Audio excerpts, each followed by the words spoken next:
东非人行对绿福村逃走出来事件引起外界议论，农委会林务局3月底要求绿福村要提出改善计划，而且限因1个月内就要完成改善。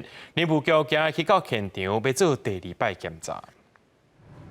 透早，林务局带专家学者来到绿福村，针对第1摆会勘内容进行第2摆检查。上主要是要求绿福村针对防止东非人行走出去的电网，要加设电线。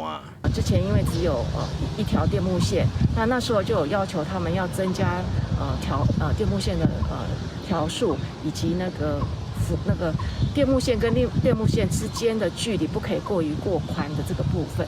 那今天初步来看是有达到一些那个目的。那至于有没有达到专家他们所要求的那个标准，可能要待会我们会议的时候，专家会再做一些表示。针对附近的树林，林务局也要求园区要定期检查，来确保东非人行袂去透过爬树逃走出去。就是除了电木线的部分，还有他们有把那个缓冲区的那个树木有做一个全部的修剪。其他的动物园就表示，一般拢会针对树基来做定期的修剪，除了防止动物逃走，也当确保动物的安全。新闻市动物园每周一都固定休园。那我们每周一的时候会整个巡视展场的那些树木。那如果有过长担心动物可能会逃出的时候，我们就会修剪树木。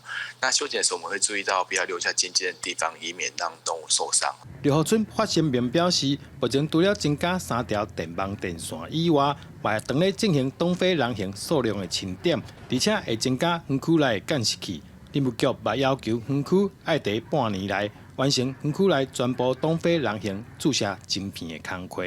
记者刘君和新竹报道。